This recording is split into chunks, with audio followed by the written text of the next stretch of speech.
Good evening. This time, if you would please silence your cell phones and be advised that our proceedings are being recorded. If you desire to address the City Council during the meeting, please complete a request to speak form. They are available at the entrance, and if you would please present it to our City Clerk. Speakers will be called upon at the appropriate time. And now I'll call to order the City of Grand Terrace City Council. City Council is the successor agency to the Community Redevelopment Agency and the Housing Authority meeting for August 27, 2019. Our invocation tonight will be offered by Pastor Jesse Lopez of Azure Hills Seventh-day Adventist Church, and our Pledge of Allegiance will be led by Mayor Pro Tem Doug Wilson. If you would, please stand for the invocation and remain standing for the Pledge of Allegiance.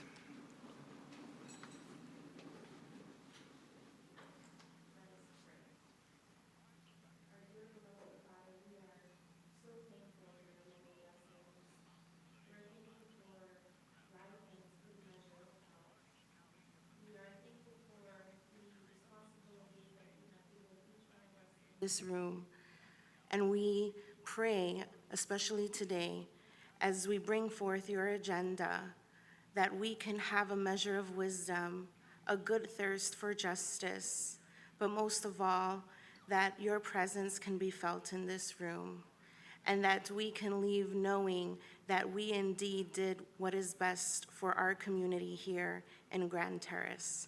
So we put forth your agenda, this agenda, in your hands, and we pray that as we discuss and as we congratulate and as we share our achievements, that you will be glorified. We thank you so much. In Jesus' name we pray. Amen. Amen. Hands over hearts. Pledge allegiance to the flag of the United States of America and to the republic for which it stands, one nation under God, indivisible, with liberty and justice for all.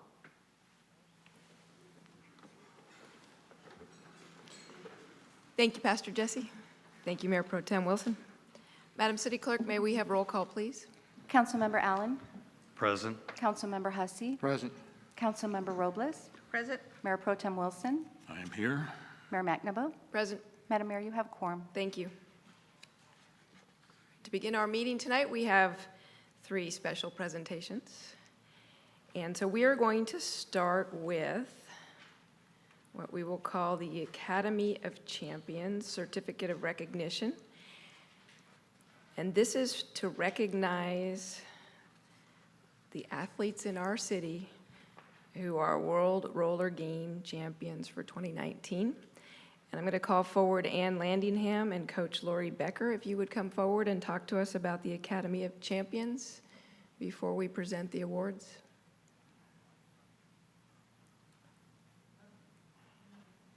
Do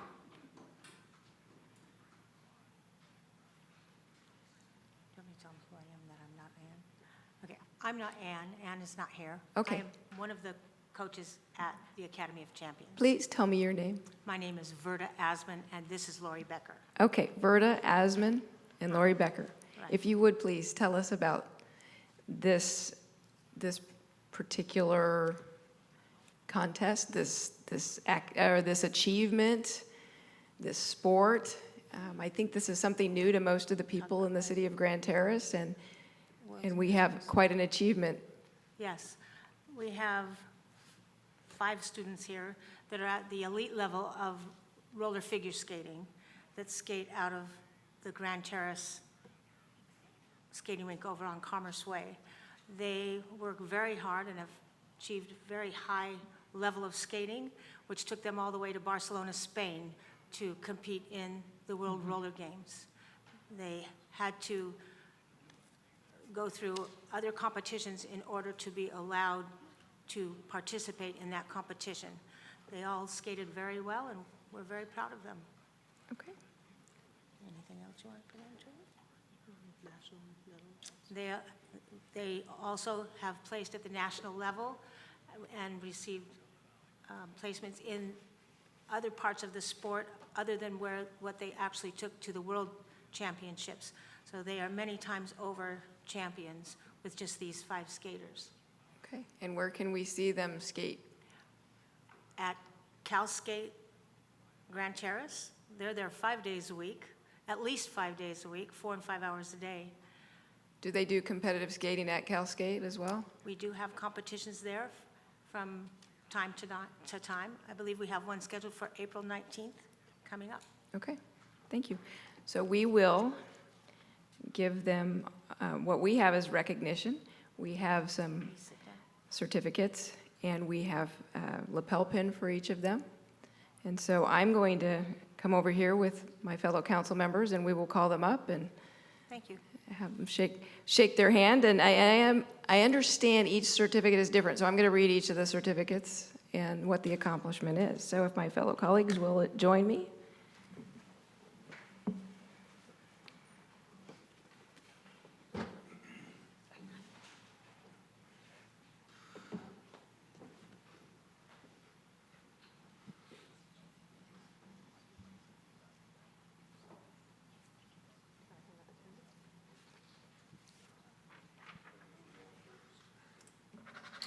All right, our first recognition certificate goes to Chance Becker for achieving the gold in World Skate Quartet, the gold in World Skate Pairs, and silver in World Skate Junior Men's Freestyle at the World Roller Games 2019 in Barcelona, Spain. Congratulations on your achievement.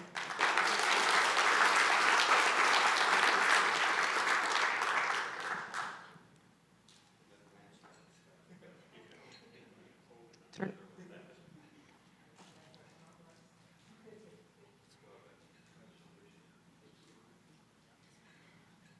Our next certificate is for Evie Berg for achieving the gold in World Skate Quartet and the gold in World Skate Pairs at the World Roller Games 2019 in Barcelona, Spain. Congratulations on your achievement.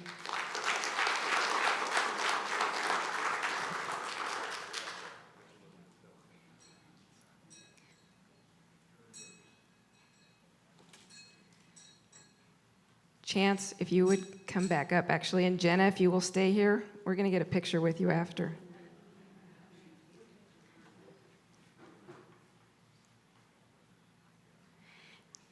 Jenna Bowman for achieving the silver in freshman ladies style at the World Roller Games in 2019 in Barcelona, Spain. Congratulations on your achievement.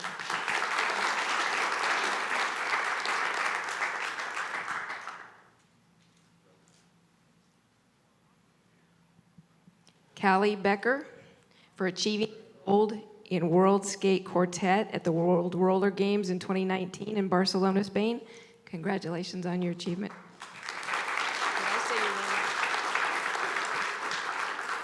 Kaylee, this is Kaylee Becker. And Nicole Fields for achieving the gold in World Skate Quartet and the bronze in freshman ladies freestyle at the World Roller Games in 2019 in Barcelona, Spain. Congratulations on your achievement.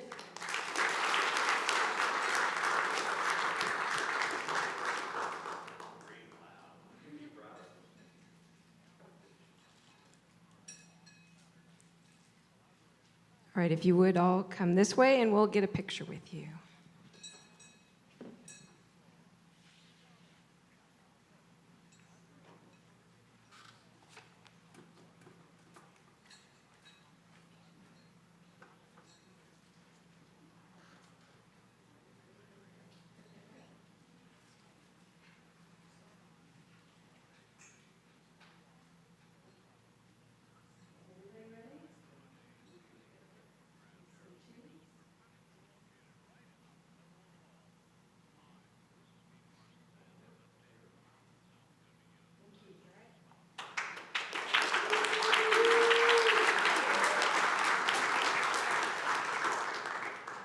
Thank you for coming and letting us celebrate your achievements. I love those medals.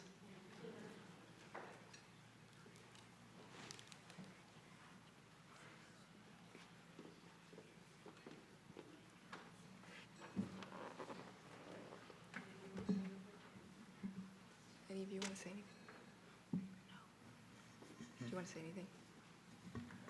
I'd like to ask one question of the team or the coach before y'all walk out. Is there a place where your performances can be seen on, for example, YouTube or online or anything?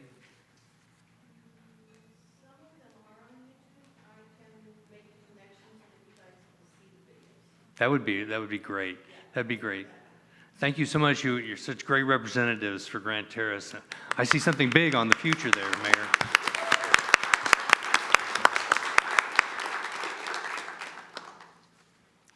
All right, our next presentation tonight is for academic achievement. We have Grand Terrace High School students who have scored the highest score on their AP, I believe that's advanced placement tests. And so I would like to call up Daniel Johnson of Grand Terrace High School to say a few words about these students. Right, thank you. Thanks to hear this okay. My name's Daniel Johnson. I teach social studies at Grand Terrace High School. I've been teaching there ever since the school opened in 2012. We have a pretty good advanced placement program at Grand Terrace. We have about, I was trying to count them, I think we have about 15 to 18 advanced placement courses. Advanced placement classes allow students to take a class where they're given college level material. We try to provide as much support as possible to help them, but the textbooks are college level, the writing is college level, and at the end of the year, they have the opportunity to take a test. If they pass the test, they get college credit. Now, the test is scored, there's 5 levels. There's a 1, 2, 3, 4, 5 score. 1 and a 2 is not a passing score. 3, 4, and 5 is a passing score and will earn college credit. The classes are rigorous and difficult. Only about 50% nationwide pass the test with 3 or better. For these students here that earned a 5, which according to College Board means they are extremely well qualified, that is equivalent to getting an A in a college class. And less than 10% of students who take these exams score a 5. So at Grand Terrace, we're really proud of these students for earning this achievement. All right, thank you. So let's recognize this academic achievement in the same way that we did our athletic achievements. Each student will get a certificate that reads, "You scored 5 on your AP exam. Congratulations for challenging your academic capacity and achieving the highest score possible on the advanced placement exam," and it is signed by myself and all of my council colleagues, presented this 27th day of August 2019. And so we will be at the end of the dais here again, and we'll call you up.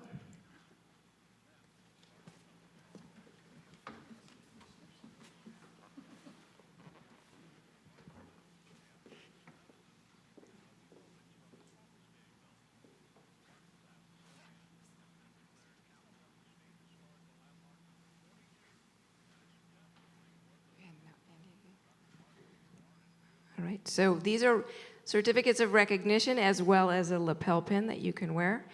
And when you wear it, and people ask you what it is, you tell them it is the seal of the city, and they can ask why you are wearing that, and you can tell them about your wonderful achievement. We'll start with Brandon Troncoso.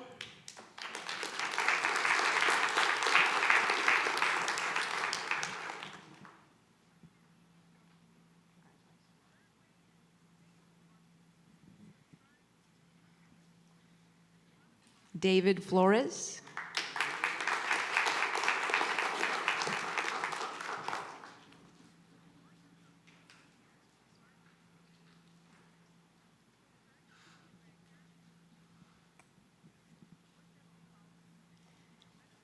Eric Zhang.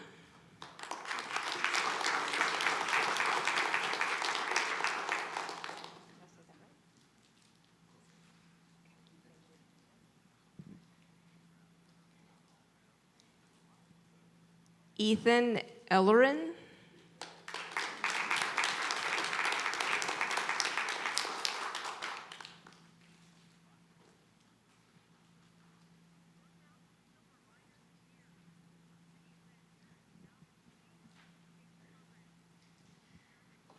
Isaac Mora.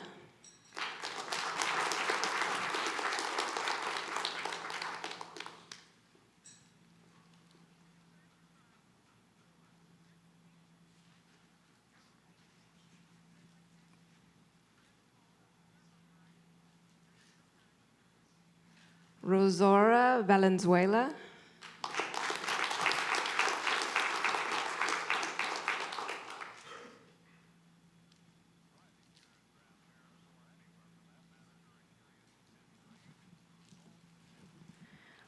William Roeder.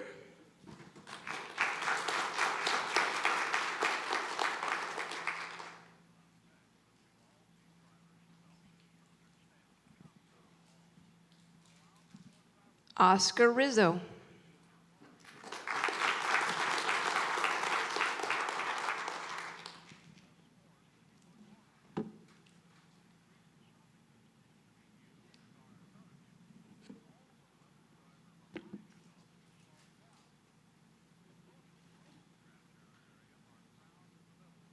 We would like to have a picture with all of you if you come over here.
We had a few students who were not able to be here tonight, but I wanted to recognize them as well. We have certificates, and we'll make sure that we get them. Alexander Mudd, David Fuentes, Jessica Martinez Rodriguez, Jordan Ochoa, Jose Ortiz, Joseph Notarangelo, Judith Truitt, Luisa Bolo, Martin Haro, Oscar Ariano, Elisa Cervantes, Isabel Prado, and Kathy Loza Castro. So if we could give them all a round of applause.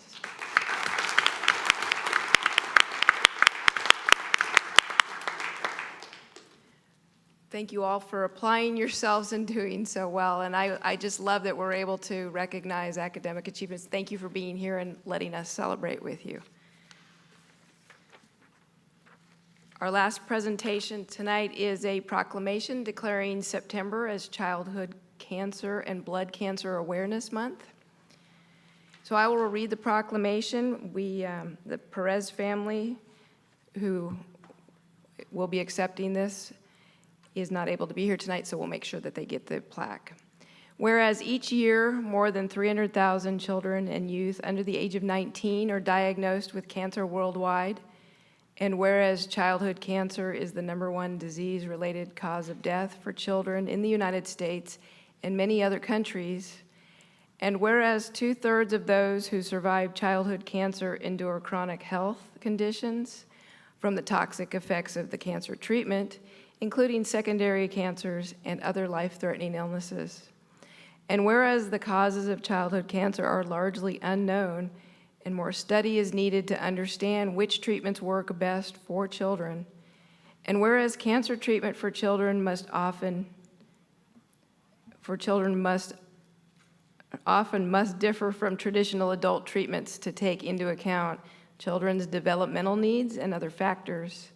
And whereas youngster Jordan Perez is just one of many children who have lost their lives to blood cancer, and her family now volunteers to raise awareness about childhood cancer.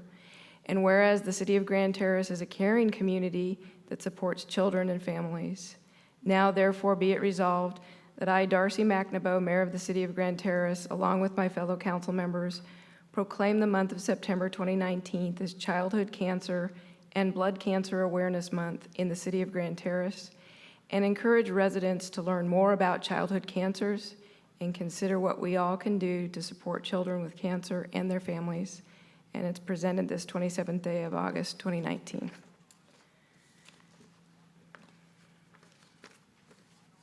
And so that's the last of our presentations for tonight. So we'll move on to the consent calendar. And this is a time where we will look at consent calendar items. They're expected to be routine and non-controversial. They will be acted upon by the city council at one time without any discussion. Any council member, staff member, or citizen may request removal of an item from the consent calendar for discussion. Are there any requests to remove an item from the consent calendar? Okay, seeing none, I'll entertain a motion. Mayor, I'll move that we, the consent calendar. Second. Motion by Councilmember Allen, second by Councilmember Hussey. Please vote.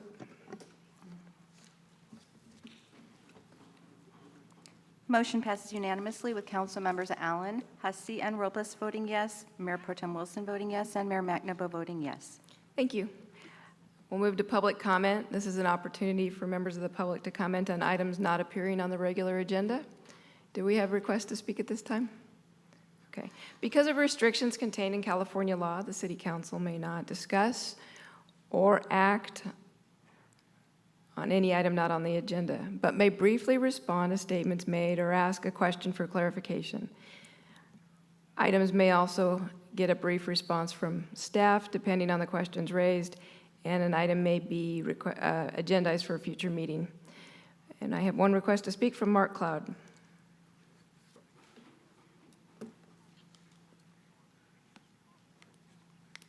Good evening, Honorable Mayor, members of the City Council. Mark Cloud, your rep from Southern California, Edison, and I'm here tonight to tell you about two things really quickly. One, in your packet, you have the 2018 reliability report for Grand Terrace, and I'd be happy to, if you'd like more information. It's a pretty technical bit of information. If you'd like an explanation on that, I'd be happy to arrange a more formal presentation from our local district manager out of our Redlands office who manages the operations here in Grand Terrace. The good thing to report is the numbers are better for 2018 than they were in 2017, when I believe I was here last to talk to you about that. So we are on the upswing there, so happy to report the reliability is better. The other thing I wanted to tell you about quickly, and this is important too, and you have this information in your packet as well, and your city staff also has this information. Southern California Edison is taking the wildfire season very, very seriously. In fact, it's a wildfire year-round season, and it's a big issue in Southern California. As a utility provider, obviously we play a big role in mitigating the risk. We can look at Northern California and see what perhaps not adequately taking care of the risks looks like. And so we're doing everything we can in Southern California to avoid some of the issues that we've seen up in Northern California. So one of the things that you'll notice in the slide deck that I provided you is an overview of our wildfire mitigation efforts. And I know I'm on a time limit, so I'm going to go relatively quickly through the main points. One, we are conducting a lot of really in-depth, in-detail inspections of our infrastructure, and that's on-the-ground inspections, and that's in the air. A lot of folks have been noticing our helicopters hovering overhead. Some folks think it's a conspiracy by the government to eliminate chicken coops or something. I don't know. Either way, the point is those are our helicopters more than likely. They're hovering overhead because they're taking a while to do a really good job to inspect the lines to make sure that they're in proper working order. And if they're not, we will go out and repair them and have been doing that. The other thing we're doing is fireproofing the grid. We are doing what's called grid hardening. We are replacing a lot of the materials that we can in high fire risk areas with synthetic materials. So wooden poles are being replaced with synthetic material poles, and we're wrapping a lot of conductor with essentially synthetic sheaths, so that if they bang together, the lines bang together or slap down on the ground for whatever reason, it's less likely that they'll spark. We're also taking care of vegetation, and so we're clearing a lot of our vegetation, which means, of course, we're taking care of the fuel problem in California. We're also doing something called public safety power shutoffs. This has been reported on by lots of local media. We're essentially preemptively shutting down our local circuits if, in fact, a circuit or neighborhood looks like it's at great risk for being impacted by fire. Otherwise, we're not doing it, and we're communicating before, during, and after. And I'd be happy to come back and do more formal presentation. We've met with staff on this, and so that's what I have for you tonight. If there's questions on it, I'd be happy to answer them. And of course, you know I'm always standing by. Thank you, Mr. Cloud. I You got it. appreciate you being here tonight. My pleasure. Okay. Thank you. Any other requests to speak at this time? No, Madam Mayor. All right, I'll close public comment and bring it back to council for their communications, beginning with Councilmember Jeff Allen. Thank you, Mayor. Since our last council meeting, I went to the cannabis workshop we had here and learned a lot from our city attorney and from, the entire presentation. So I'm glad we had that, and I look forward to more workshops of those nature whenever we need them, And I think that those members of the public that were interested, that did come and attend that, were well served by the workshop. So thank you for that, Mr. City Attorney. And I also attended the first Colton Joint Unified School District Community Cabinet meeting, and I picked up this really great poster. And it's great because all these high achievers that were here, they probably already knew about it. Maybe AJ gets this on the camera. This is for all the parents out there who are watching whose kids didn't tell them about it.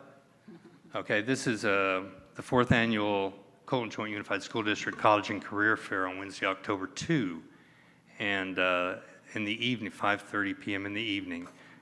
Be a great event.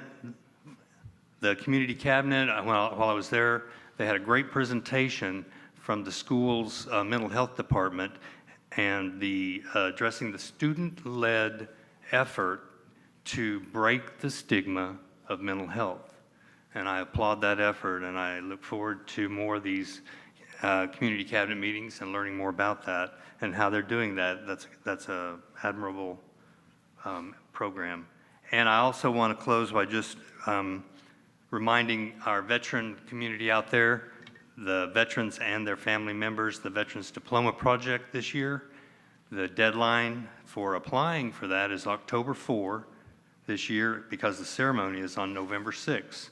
If you have if you're a veteran or you have a veteran in your family or someone, a Japanese American citizen who did not get their high school diploma because of outbreak of hostilities in World War II, Korea, or Vietnam, and they were drafted or interred, then contact the San Bernardino City or San Bernardino County school system, and they are the ones who are heading up the Veterans Diploma Project.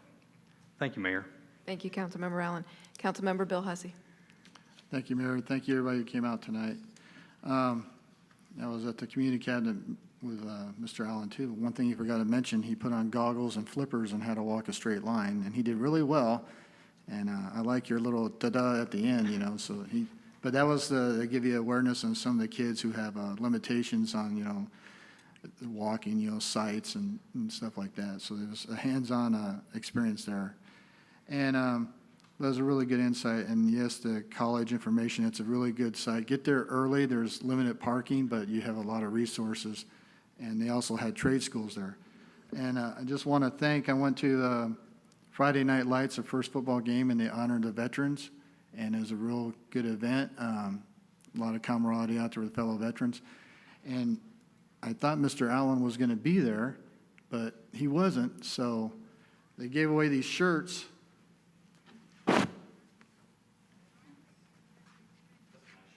And they're really nice, so I'm going to give you the shirt off my back to you. Oh, wow.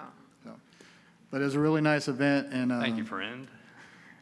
Those Marines always take care of the Army guys. So, but it was a nice event, and unfortunately, Grand Terrace didn't win. It was 14-17, but good group of kids, and I thank Grand Terrace Titans for honoring those vets that night. That's all I have, Mayor. Thank you. Thank you, Councilmember Hussey. Councilmember Sylvia Robles. Thank you, Mayor. Just pull up my notes real quick. I attended the SBCTA Transportation Metro Study Session as an alternate for the mayor. The thing that I thought some people that have family or go to the Meatloaf Cafe like I do, the Mount Vernon Avenue Viaduct is scheduled for demolition and replacement in 2020. So a lot of us have been wondering how that's going. For me, it's kind of a little sentimental because I lost my father when I was 3 years old, and I would always fantasize that on that bridge, I was in my dad's 52 Chevrolet, and then, we would ride over that bridge. So it's going to be kind of sentimental for me. I just keep forgetting to say that after I went to a League of Cities training workshop on Facebook, that if you don't want it to be political, then you have to kind of not have it be political. So I kind of just returned it to my friends and family, so it's not a political site. So it isn't anything personal. It's just I wanted to make sure that I keep my Facebook out of the political realm. We had the discussion, the workshop on cannabis, and we didn't provide any direction to staff. So I would like to direct the city clerk on my behalf to write up a request to place on a future agenda, and this will just be a discussion, whether, in fact, it's just going to be whether the council wants to have a discussion on whether or not to have any type of cannabis cultivation or retail in Grand Terrace. And also, we want a broad estimate of any revenue that would be. And I say broad because we don't want to burn up staff on something that perhaps isn't something feasible. And lastly, I just want to mention, I didn't realize we were going to have any discussion on this, but there's a database, and they meaning I think the cannabis community was looking at, and it was how voted for recreational cannabis, and Grand Terrace, according to the data, voted in favor of it. So when we have some folks saying maybe you need a survey, well, we already have that data, and that's all I have to say. Thank you. Thank you, Councilmember Robles. Mayor Pro Tem Doug Wilson. Just a few things, Mayor.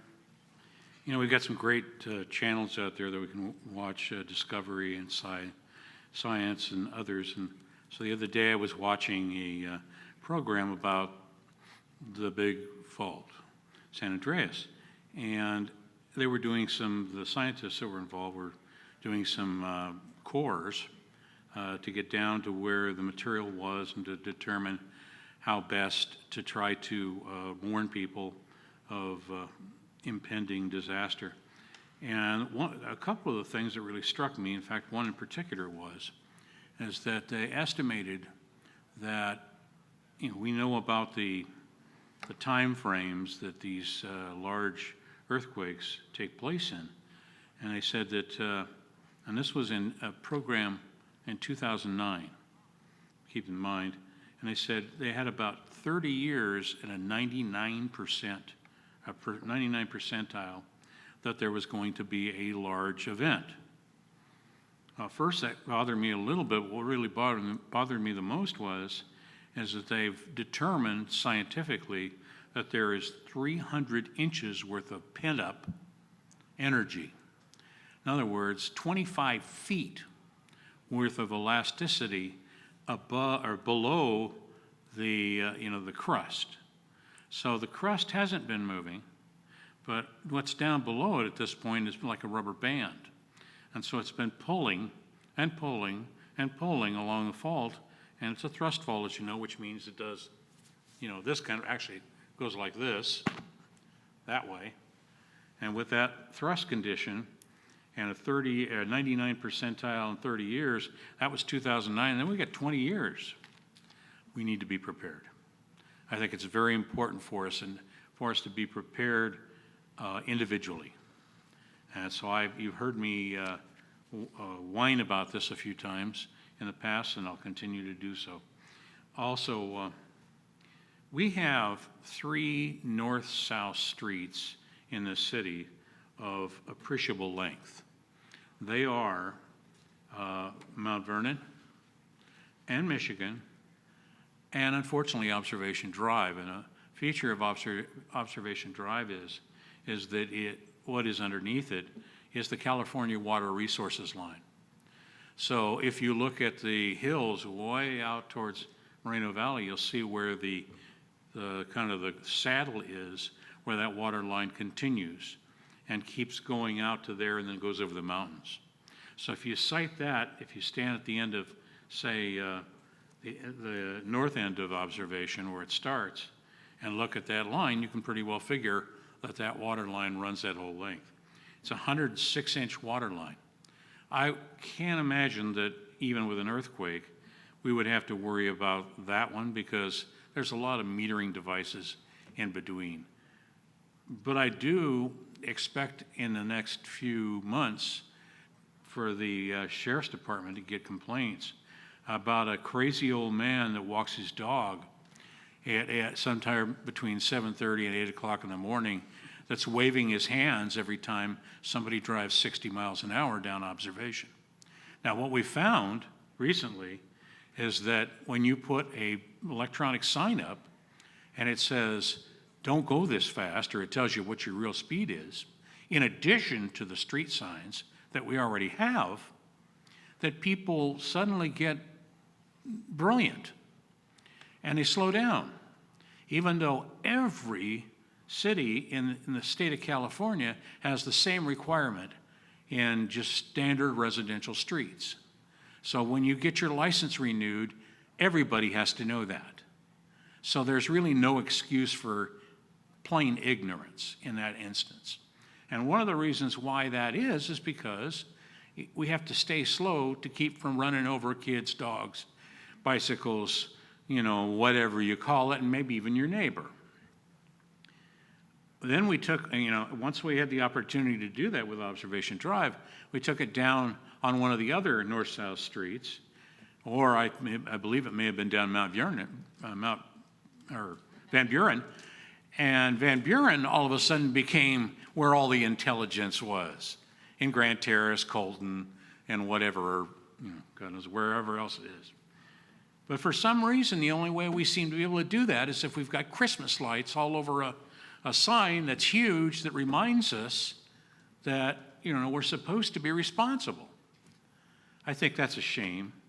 I think somewhere along the line that if people want to live in this community, they should obey the laws. Make it a little bit less hard on the enforcement people and make it a little bit more intelligent when they're driving around here so they don't end up causing accidents and killing people and other things. So I think that would be important. Also, I also noted that we were repairing, and they're pretty good about it. Riverside Highland was on the job today, and they were repairing a water line leak way up on the Honey Hill Drive. And the only thing that I was a little concerned about, and I'm not exactly sure about the procedure, is that they were backfilling their repair, and I didn't see anybody from our house checking on them. So I hope Riverside Highland Water is doing what they promised to do, and that they're making these repairs in accordance with the standards that we agreed to, especially this last little letter agreement that we put together. Otherwise, I think it might be an idea, and I'm not saying for sure that has to happen, but I'm asking the question, would it be a good idea for our public works people to kind of watch over their shoulders, at least for the next few times, to make sure that they do what they're supposed to do? Because it's going to be our road. And then when we have to pay for it, we'll get into a big argument with the district and everybody get all, water contest. That's all I got. Thank you. Thank you, Mayor Pro Tem. And thank you, Councilmember Robles, for attending the Metro Valley Study Session for me. On August 14th, I attended the SBCTA General Policy Committee. So we just had a few recommendations to the board. One of them was changes to our debt management policy.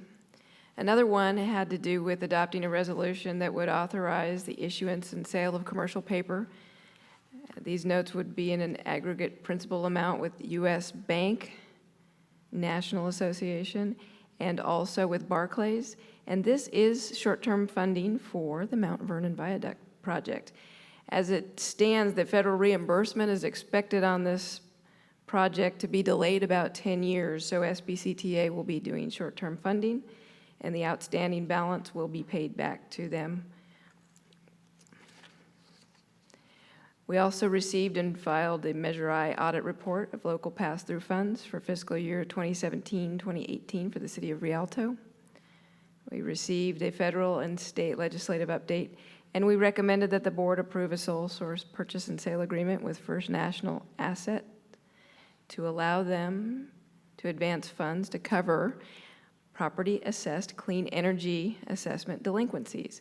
These are homes that took advantage of the PACE program for either windows or solar or heating and air conditioning. And this is a program that SBCTA stopped being a guarantor on. However, the number of people that took advantage of it prior to the administrative oversight of SBCTA ceasing on this project, they continue on, and so we have to continue to make sure that payments that are placed on the on their property tax rolls are paid. And so when they become delinquent, SBCTA must cover them to make the bondholders whole. And so at this point, what we did is we recommended to the board that we sell this debt to a bank that wants to buy it, so that not only are the bondholders made whole, but the taxpayers are made whole on the part of SBCTA. So that was the last thing on my report. So we'll move on to our agenda. We do not have any unfinished business. Oh, actually, no, we start with public hearings, of which we have one. And so to speak on a public hearing item, please fill out a request to speak form and give it to the city clerk. Each person who wants to speak will be allowed 3 minutes to address the city council. If a member of the public wants to challenge in court any action taken concerning a public hearing item, they may be limited to raising only those issues that they or someone else raised at the public hearing, described in the notice or in written correspondence delivered to the city at or prior to the public hearing. So I will open the public hearing. I will have our Public Works Director, Alan French, provide a staff report. Any written communication received will be communicated to us. There will be an opportunity for public comment. City Council will then have an opportunity for questions of staff. We will close the public hearing and City Council will deliberate. So I will open public hearing. Director Alan French, if you would please, provide your staff report. Thank you, Madam Mayor. Good evening, Mayor Pro Tem, council members. Alan French, Public Works Director, here to present this item, which is to conduct a public hearing on a resolution adding to the engineering fee schedule as it pertains to the small wireless facility encroachment permits. This item supports the 2030 goal number 1, ensuring fiscal viability, and goal number 2, to maintain public safety. On January 2015, the City Council adopted Resolution 2015-2, updating and revising the planning, building, safety, and engineering fees so that fees charged were appropriate to recover all the costs from staff and not adversely affect the general fund. On April 9th, 2019, the city adopted a resolution governing small wireless facility permits. And I do have to note an error in the staff report. It does mention March 9th, 2019, and it should be April 9th, 2019, as well as the resolution, the draft resolution. Paragraph 2 needs to read April 9th, 2019, instead of March 9th, 2019. Continuing on, the council revised Chapter 12 to include processing small wireless facility encroachment permits and presented an outline to process permits and can be adopted a review and reject or approval process. This resolution establishes a deposit of $2,108.85 for the review and issuance of the permit. Staff has worked with the City Attorney's Office on the item to ensure that it complies with state, federal regulations. At this time, staff is recommending council continue to conduct the public hearing, hear any public comments that may be arising, discuss options, and vote on adopting or not adopting the resolution. If adopted, the resolution would take effect immediately, and I'm here to answer any questions. Thank you, Director French. Is there any written communication that we received on this item? No, Madam Mayor. All right. Are there any requests to speak on this item from the No, public? All right. So do my council colleagues have any questions of staff at this time? Councilmember Allen. Thank you, Mayor. Thank you, Mr. French, for that report. I was on the packet page 112, where it shows the sort of a timeline. It's the resolution that gives the amount of time that's required for the permitting process. Is this, these times, are they from experience or are they estimates? These are looking at the item. From the items that I'm familiar with, I estimated the time that using those items that you're getting to, you're going to review. And I did work with the City Attorney's Office. They had some experience on some of the items that I wasn't familiar with, and they provided the times on those items. Okay, great. Do we have any of these permits in the pipeline? Or have we approved any? I mean, we haven't approved any yet because we haven't done this, but are there any? Yes, sir. Councilman, Verizon had applied for 2 locations. We haven't accepted it at this time. They recently, this week, had sent in the payment, and we're about to issue a number for it for the review of the permit. Right now, we're just taking it in, but we hadn't had the permit number system set up. But I just got word before the meeting that our consultant had set up the numbering system, so we do have that. We are able to take in the fees now at this time. So we do have 2 sites that are in for checking. I one other question. Are our fee schedules, are they set, or are they hourly, or are they like a hybrid version? Or No, sir. We do have set fees for certain types of permits. And this one is a deposit-based fee, or it's not. It's a deposit-based permit, which means we take in a dollar amount and we charge against that as we use it up. If at the time of issuance there is still money in there, that gets refunded to the applicant. If by that time we've used up more than the deposit amount, we request the additional amount prior to issuing the permit. Okay, great. Thank you. Any other questions? All right.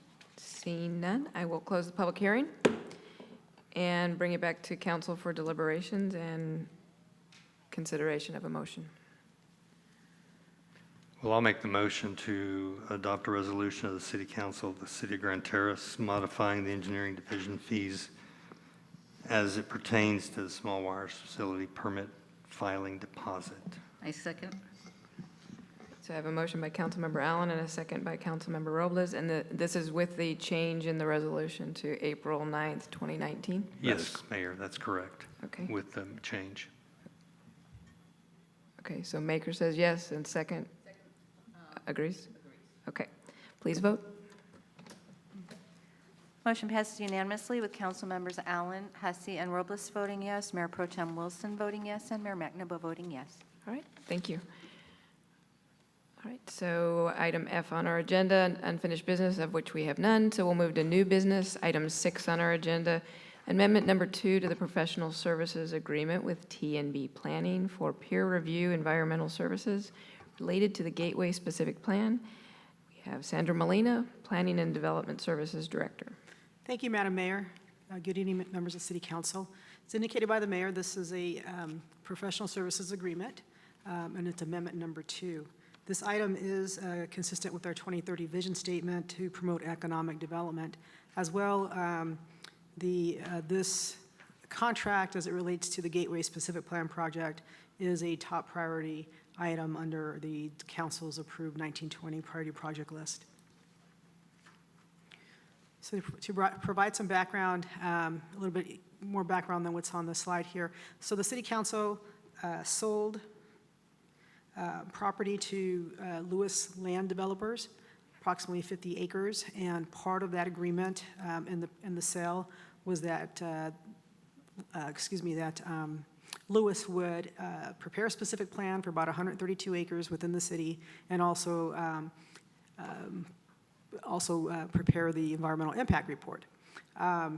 In doing the environmental impact report, the developer is having their consultant prepare that, but the city has hired an independent consultant to do a peer review on that environmental document. So TNB Planning is the vendor that was selected back in 2017 when we entered into a contract. Based upon some additional staff augmentation requirements, and also for extension of the term of the contract, the City Council did approve an amendment back on December 11th of 2018. I apologize for that typo. So when that amendment was done back in December of 2018, the contract amount was increased to $45,500. Right now, as the Gateway is still, specific plan is still being prepared, the developer and the city is looking at the infrastructure improvements needed to serve the specific plan area, and also evaluating how to better implement and identify what the improvements need to be, and in relation to the land use plan as well. And so what the city anticipates is that the environmental process that was begun for the Gateway Specific Plan, certain aspects of it that have been done, the notice of preparation and the scoping meeting will be reconducted. And so that does incur some additional cost. TNB estimates for the work that's been done and to redo the work, the additional contract amount is $10,082 for a new amount of $55,500.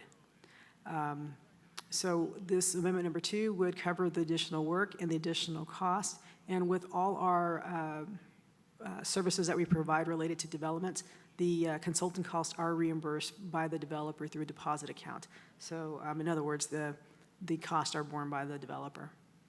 And with that, I would request that the City Council approve amendment number 2 to the contract, and I'm available to respond to any questions.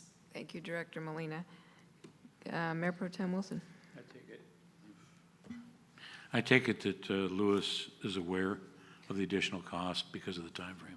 Yes, sir. I've been in communication with Lewis, and I advised them that this was coming in, and I advised them of the meeting as well.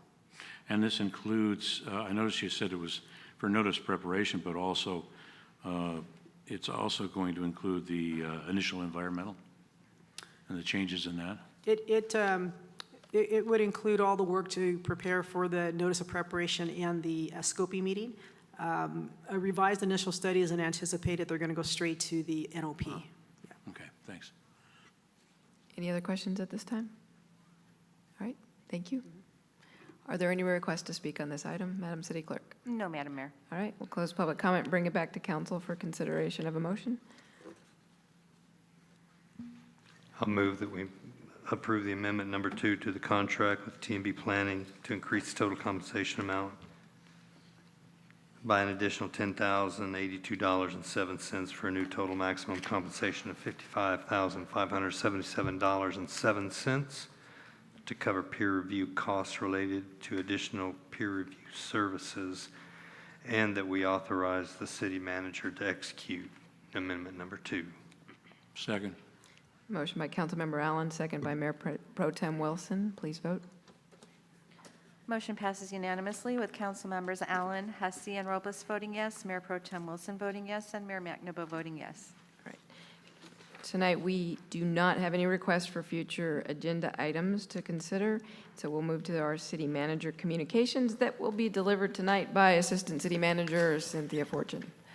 Good evening, Mayor, Mayor Pro Tem, City Council. We just have a few announcements for tonight.